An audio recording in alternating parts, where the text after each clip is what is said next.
And we are now live. All right. Casidy, thank you for joining me today. An absolute pleasure to host you. Thanks, Jay. Glad to be here. Yeah, that's always good news. I thought you might just turn on and be like, yeah, you kind of forced me to come on. I couldn't be bothered, but hey, you know. No, no, I've been looking forward to it. You know, it was kind of hard for us to match times and we had some technical difficulties, but we made it. Whoop, whoop. So for people that might not know about you, tell them about your background and kind of your journey to where you're at now.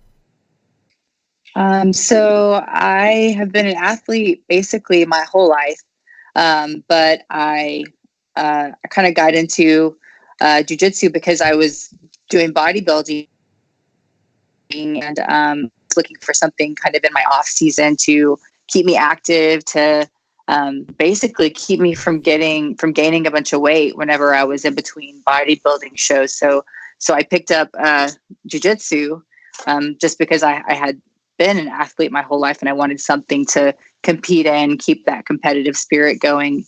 Off seasons, whenever your bodybuilding can be long, and I wanted to stay active. So I didn't think much of it. I didn't really know what I was getting into. I don't think you ever do when you get into jiu-jitsu, right? Mm-hmm. Correct. And I ended up leaving bodybuilding for jiu-jitsu ultimately. So it was a good pickup for me. Perfect. So fundamentally, kind of what really started you on that journey? Like, obviously, you went from the bodybuilding to jiu-jitsu. How comes you just decided no more bodybuilding? I'm going with jiu-jitsu all in. What kind of made that decision? Well, I won my pro card in bodybuilding, so I won my goal when I was bodybuilding was to go pro, and I accomplished that goal. And going beyond that, on the pro level, you really have to be willing to do some things that I just wasn't willing to do to go any further in that industry, as far as supplementation and things to my body. So I decided, and I had already been doing some jiu-jitsu and I'd done a couple of competitions and really enjoyed it. And so I felt like I had an out. I'd accomplished my goal in bodybuilding, and I didn't feel like I wanted to pursue anything else in that field. So, and I had found a new thing that I was kind of excited about. So it was really easy transition for me. It was an easy decision. Yeah. What advice would you give to, say, someone quite new, in the sense of how long maybe they should wait until they compete in a competition? Because I've always kind of wondered that myself. Oh, I think that is a very individualized question and answer. Personally, for me, I think I only trained for like maybe 4 weeks, and I signed up for a Naga. I don't know if y'all have Naga tournaments over where you guys are at across the pond over there. I don't even know myself. But we have a no. It's an organization over here. And there's a lot of them. They have a lot of tournaments. And so I signed up for my first Naga tournament. I don't even honestly think it's National American Grappling Association. I think that's what it stands for. I was like, now that I think about it, not even sure I know what that stands for. I think it's National American Grappling Association, maybe. Anyway, I signed up for this Naga tournament in gi and no gi. I'd been training for about 4 weeks, and I won gold in both. Now, I was a white belt, pro bodybuilder, and I was super strong. There was zero technique here. Like 4 weeks, like you don't know anything. I didn't know anything. I had no clue what I was doing. Literally, before I walked out on the mat, my coach showed me the takedown that they wanted me to do, the submission they wanted me to use, and step by step told me what to do. And I just did that. And because of my sheer strength and athleticism, I was able to accomplish that. But I think that was not a normal situation a normal, I don't think that's a standardized white belt situation. I think I just kind of got to skip the line a little bit, and I just totally used strength. And you don't, once you get into jiu-jitsu, you realize that eventually you have to let that go and learn the techniques. Yeah. So my situation was a little bit different. I always encourage people to just do it. I don't think waiting is going to help. I mean, you go in there, if you lose, you lose, but you get that fear, that first competition fear. You're always going to have that. You learn the ropes, you learn how weigh-ins and sign-ups, and you go through all that stuff and those nerves. And even if you lost your first tournament, you kind of got all that stuff out of the way. So then whenever you get a little bit more experience under your belt, and you go sign up again, you know how to do all that part. Then you can just focus on your techniques and the new techniques that you've learned, and the new takedowns, and you get to focus on the mind. So I think that, but I think everyone's different. I talk to people, I talk to the white belts a lot about this and try to encourage them to compete. There's just this weird, they're like, I don't think I'm ready. They're 3 or 4 stripe white belts. I don't think I'm ready. I'm like, you are, you're never going to be completely ready. You just have to go do it. So, but some people don't even want to compete, which is completely blows my mind. That they just do it for, I don't know what they do it for, to just stay active or for self-defense. I mean, there's a lot of reasons to do jiu-jitsu. I come from a very competitive nature. So like, it's hard for me to do anything. I mean, like if we're eating, we're having it. Who's going to eat this faster? If we're tying our shoes, it is a race. So everything's competitive for me. So it's hard for me to look at it any other way. No, that makes sense. I mean, for myself, obviously, I've got quite a competitive mindset as well. And I was thinking, I've only been going, I don't know, 12 weeks maybe, but I was thinking maybe I should just jump in, get some experience, like you said, to get all that signing up stuff out of the way, understand absolutely those parts, so then I can kind of I guess it's just competition experience, right? Like just learning little bits and bobs, and then from there you're only going to progress and get better. Yes, and you learn what it feels like rolling in class and competition is just different. Your adrenaline's different, your strength is different, your lung capacity is different, your grips burn out way faster because you don't realize that you're using a lot more like adrenaline, and there's something different that only somebody who has competed understands. And every time I'm like, why are my grips so tired? Like, why does this happen? And why doesn't it happen in class? And they're really just, it's when you're competing than whenever you're rolling. Even when you think you're going completely 100 in class, it's different.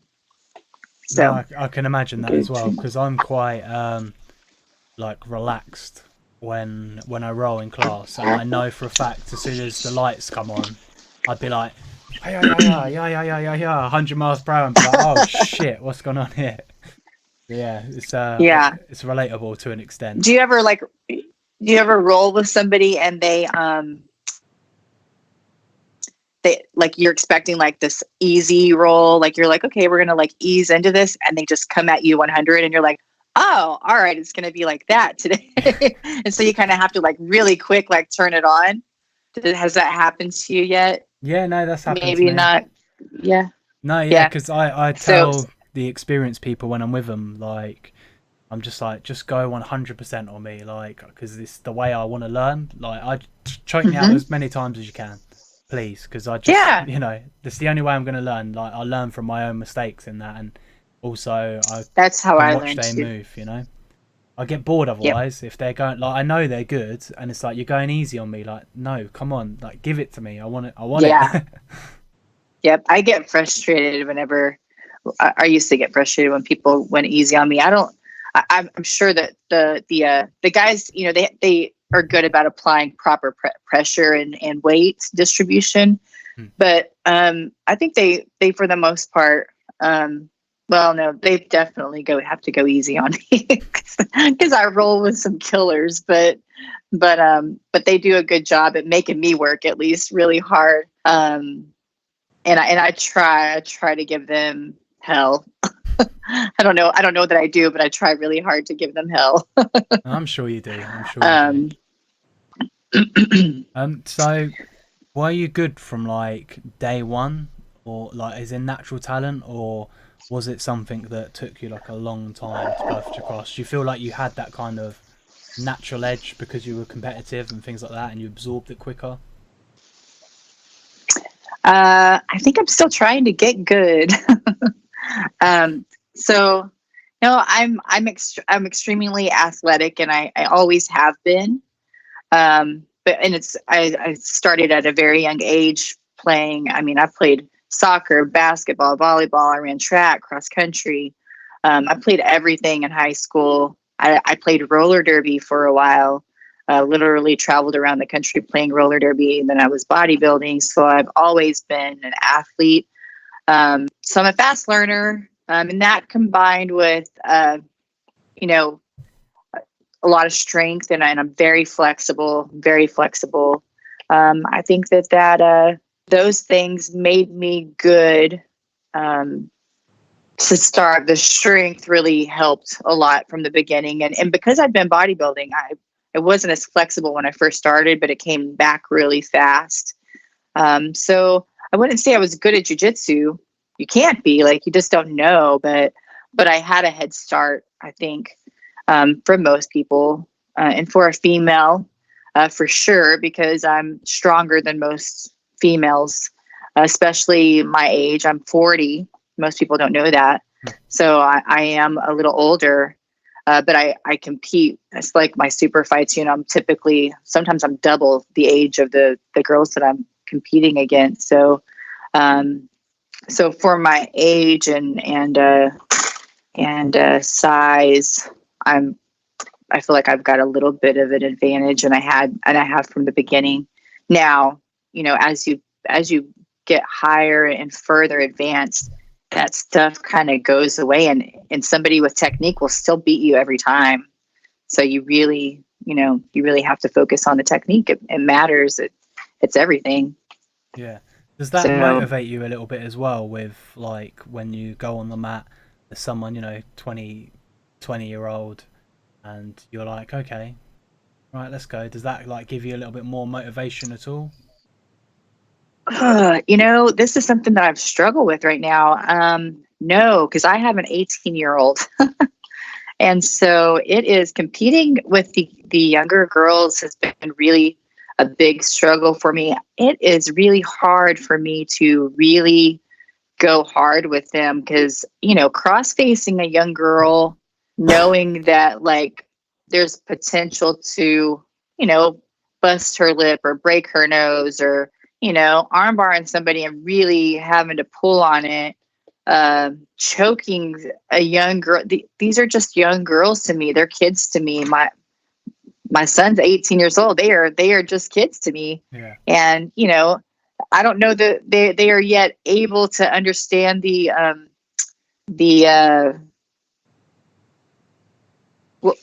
what their decision making isn't quite. They're not old enough to understand the repercussions of their decisions. Yeah. So it's hard for me to, I know I have to, and I know it's part of it, and I know that they choose to be there, but man, like it's kind of like thinking of watching my son up there with grown ass men, just beating on it. It would be really hard. It's hard to watch that and not be a little disgruntled, like, hey, he's just a kid, like, come on, And so I feel that way a little bit whenever I compete against these young girls. And so it's hard.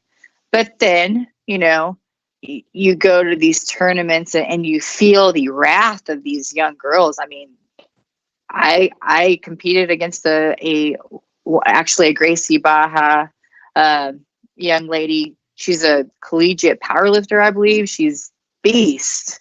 She's great at jiu-jitsu. She's super strong. I think she's like 20 years old. And I mean, I couldn't do, she controlled most of the fight and ended up beating me on points. And, you know, I pulled guard because I didn't want to, I don't know, you know, it's just like your decision making, it changes the choices that you make in those moments that really matter. Yeah. And, you know, I didn't want to take her down and slam. I didn't want to land all my weight on her. And, you know, this was the first time I had competed against her. And now in hindsight, after like feeling the wrath of her, like she about killed me. Yeah. She definitely could have taken a couple takedowns. So, you know, you can't help but feel that way. So I don't know. It's tough. It's tough knowing what to do with these young girls, you know, and some of them have been competing their whole life. Like they've been doing jiu-jitsu their whole life. I've only been a blue belt for a year. You know, we're at that weird spot as blue belts where these kids can't get their blue belt until they turn 16. And then they can't compete as adults until they turn, I believe, 18. I could be wrong on that, but I'm thinking maybe they have to wait. And so you have these people that have been competing in jiu-jitsu for a long time. And then, you know, they stay blue belts for a while so that they can compete as blue belts at worlds and things. So you get white belt and blue belt can be kind of tricky in the adult division, especially for someone my age. And you have some really different, you can get some really mixed levels, people that have been competing for a really, really long time versus some people that really are truly brand new to the sport. So it's kind of difficult to differentiate on that.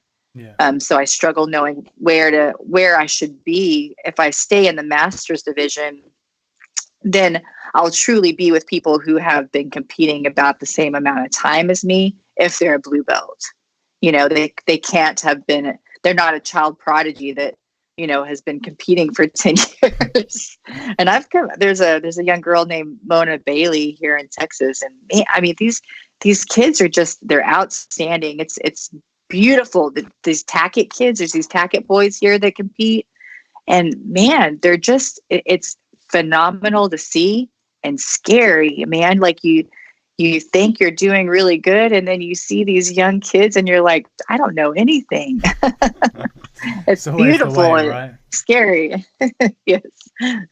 So what like motivates you and pushes you forward? Like, is it just that competitive mindset that you've got to kind of try and be at the top of your game? I think, yeah, new knowledge, understanding the unknown, breaking down. It's kind of like a puzzle. So I kind of like to think of it that way. You know, acquiring new puzzle pieces. Or do you remember that the game Zelda? Yeah. Like you make it. Did y'all ever play Zelda? Like you make it through the different stages, and then you get, you know, you unlock new doors, like new levels in a video game. And so that's kind of what jiu-jitsu is to me. It's like I'll unlock this new level, and it's like now I can do all these new things once I have this new tool. So I feel like you know, competition is the tool I use to measure how I'm doing, if I'm getting better. And you know, I have really amazing teammates and professors and coaches that inspire me and motivate me daily, and encourage me to get better and to fix, you know, my problems and the holes in my game. So I feel like I get it from a lot of places. And then I own a gym and I have a lot of people that I train, and they kind of follow my jiu-jitsu journey. So I get a lot of just like people that I see daily that encourage me. So I get it from a lot of different places. I'm really lucky, I think, in that aspect. Yeah, nice. I think that's good to have sort of, you know, a following in that world, but also it's kind of appeals to your own mindset as well. Puzzle, you know, trying to work something out. And I find that's what appeals to me. I'm just like, someone will wrap me up and I'm like, how did this happen? Hold on a minute. Let's rewind. Mm-hmm. Show me how to get out of here. Yeah. Please, can you Yep, just do I that do. again? I'm like, I'm like, go ahead and finish that out, and then can you back up and show me how we did, how we got there, and how I get out. So who has been sort of maybe your biggest idol within the BJJ world, in the sense of, you know, someone you look at or whatever, or who kind of inspired you to really try and crack on with this and develop your skills even? Ooh, biggest idol. So, I mean, you know, I have to go back. This is going to sound. Don't make fun of me. UFC. I think my original, probably the reason I originally went to, and so the original gym that I went to try out Jiu Jitsu was Guy Metzger's gym, because I lived in Dallas. But you know, back when I apologize for that. Don't know how to make that stop. Back when the Ultimate Fighters came out and UFC was really big, you know, the Forrest Griffin, Stephan Bonners, Josh Koscheck, Matt Serra, Diego Sanchez, Kenny Florian. I mean, you know, those guys were in the cage, but they were grappling, and I thought it was really interesting, and I saw it, and you know, I never really, I liked striking. I love striking. I have done some striking, but I really thought the grappling aspect was very interesting. And I think that's probably what brought me to jiu-jitsu and made me want to try it to begin with. You know, I wasn't really keen on the idea of getting punched in the face over and over and over. As cool as it sounds and as cool as it looks, you know, great. Well, yeah, and the brain damage thing is kind of like probably was the big turn off to me. Yeah. So that was really what intrigued me about it. And those are probably the guys that I saw, and I was like, man, they're doing something. You know, they can strike, but this grappling thing, what are they doing? And when you dug deep into it, the Diaz brother, you dug into it and you saw like, oh, it's jiu-jitsu. And then I wanted to know more. So that those are probably the people that made me interested in it originally. Do you still watch the UFC at the moment regularly, or not? Yes. Okay. Oh yeah, man, I'm a nerd. I'm either watching jiu-jitsu, I'm watching. You know, I have a Flow Grappling account. I should probably have stock in them. I watch judo. I have a judo account. I'm either watching judo or wrestling on Flow Wrestling, or I'm on Flow Grappling watching the, you know, whatever tournaments are that weekend. So I'm constantly, it's probably super annoying for the people in my life because I'm always watching grappling of some sort. Grappling or wrestling or UFC, you know, we're always at UFC. We're either going to fights or we're somewhere watching the fights, or I'm trying to figure out where we're going to watch the fight or how we're going to download the fight. We'll be at dinner, and I am literally, we're at a fancy dinner in like a 5-star restaurant, and I will literally have it on my phone on the table.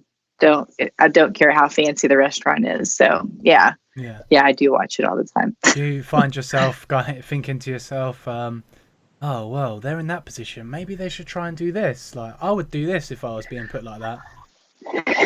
Yeah. I think you can't help it once you know and start to see the positions, you can't help but start to try to analyze and break it down and sort through it, what you could do and what.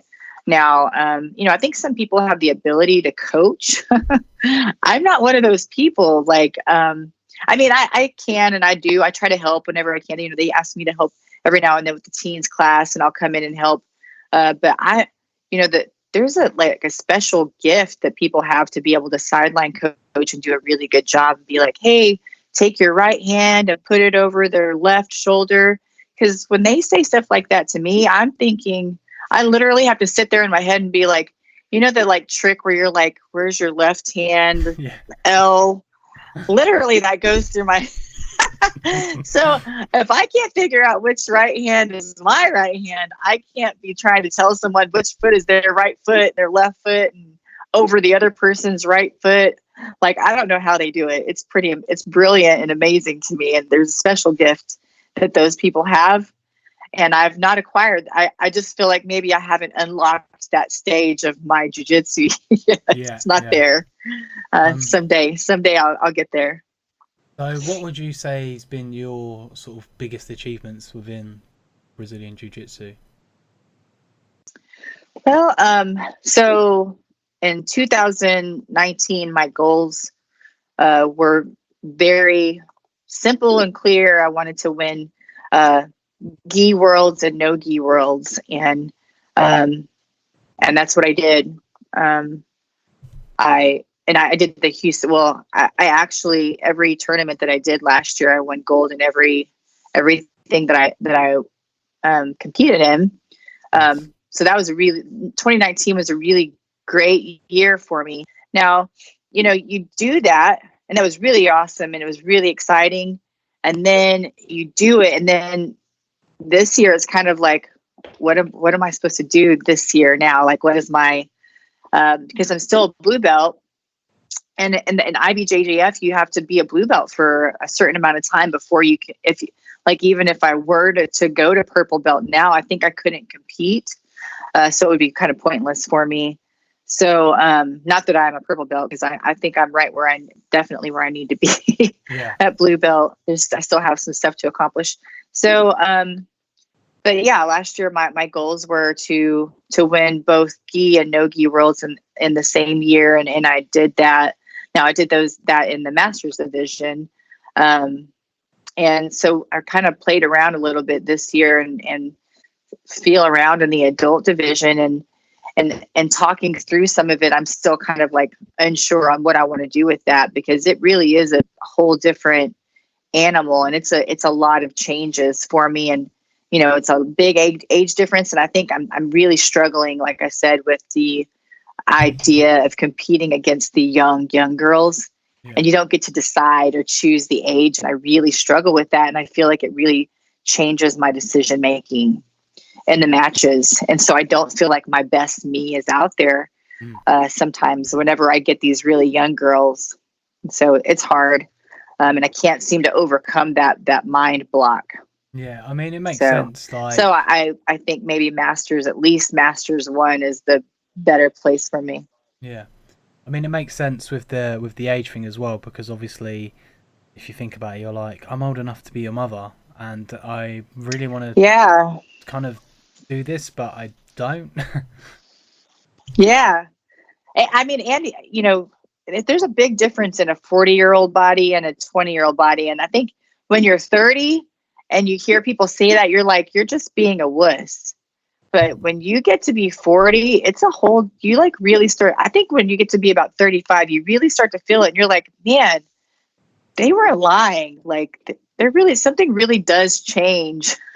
You really do start feeling things, and you're like, this is happening. Like, I really am going to get old right now. It's weird.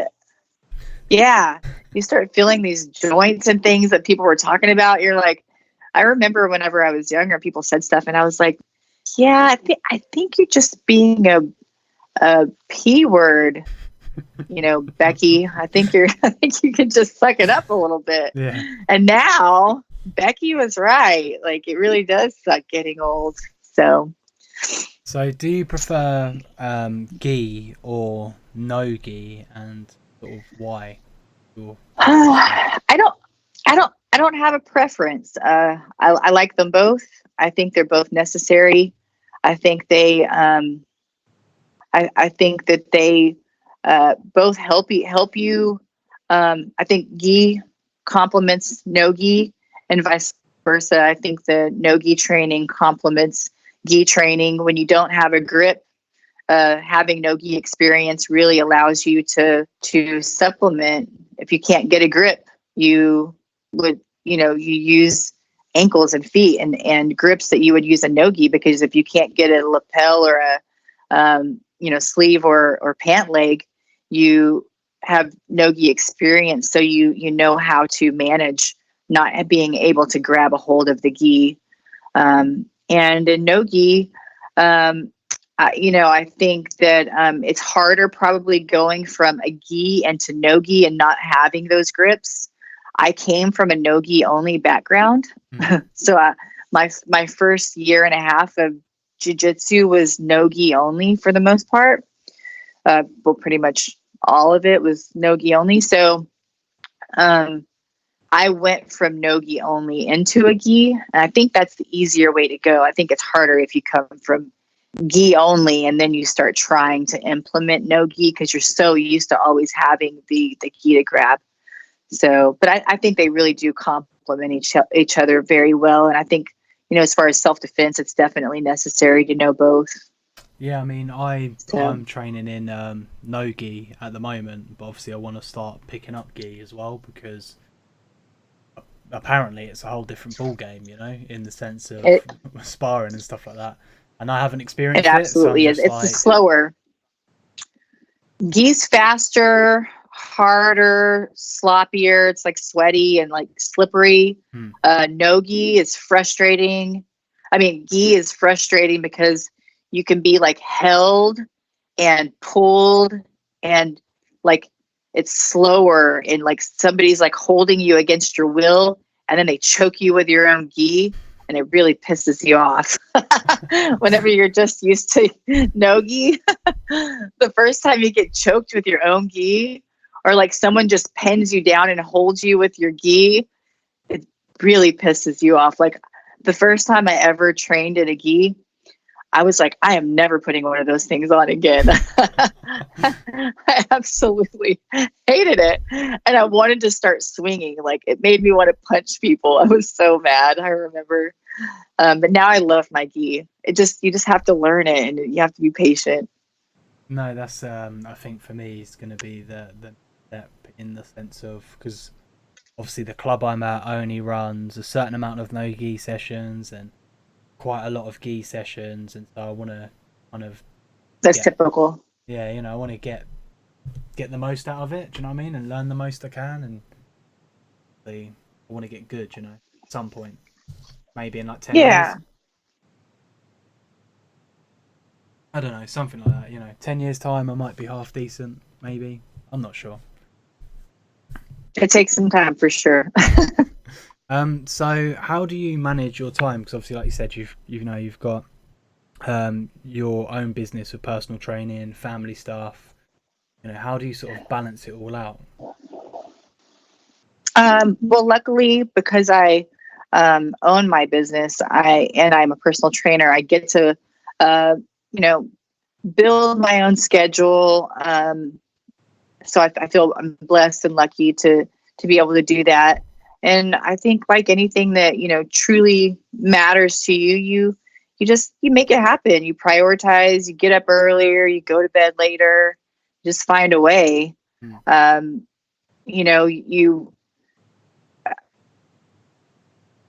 said, I'm lucky and I get to pick my schedule. I don't have a 9 to 5 where I have to be to work at this time to this time. So I can work around the jiu-jitsu schedule. Where they have different classes. They have morning classes and noon classes and evening classes. So if I can't get it in first thing in the morning, I can go to noon class. If I don't get it, and then I can go to the evening classes. So, and I think most jiu-jitsu schools have multiple classes per day that give you options. Yeah. No, I think it's a nice thing, nice little touch. That's why I quite like it as, a martial arts or hobby, if someone wants to do it for a hobby or whatever, is that it has many times you can attend, whereas like football training's at 7 o'clock in the evening, or whatever, and it's kind of like that time and you're like, oh, I can't make it, well then you can't play. You're like, oh great. Yep. And as well as you can train as much as you want, you could do 3 sessions in a day if you've got a day off. It's beautiful. Yep. Have you got anything to add, by the way, because I know you're short on time in the sense of you've got things to do with the rest of your day, so yeah, if you've got anything to add, feel free to. And if you want to advertise yourself and where people can find you and contact you if they want, the floor is yours. Well, my name is Casidy Welch. My Instagram is Casidy Welch _ IFBB Pro, I believe. And I'm on Facebook. It's 1S, Casidy with 1S. I'm pretty easy to find. I don't think I'm one of those that are really difficult. I don't really have much I don't have to advertise myself. I am fighting at Third Coast Grappling tomorrow night, Friday. That's January 31st at Scout Bar in Webster, Texas. It's right outside of Houston. And then after that, I'll be fighting at the Houston Open, IBJJF, and then heading to Pan Americans. So hopefully I'll see some of you guys out there. Fingers crossed, right? I look forward to it. That's cool. And Yes. I'll link your account details and so on in the video description anyways, but it's been an absolute pleasure to host you. And I'll just chat with you for like 30 seconds off stream, if that's okay. Perfect. Thank you. Right, let's end it there then. Thank you for coming on.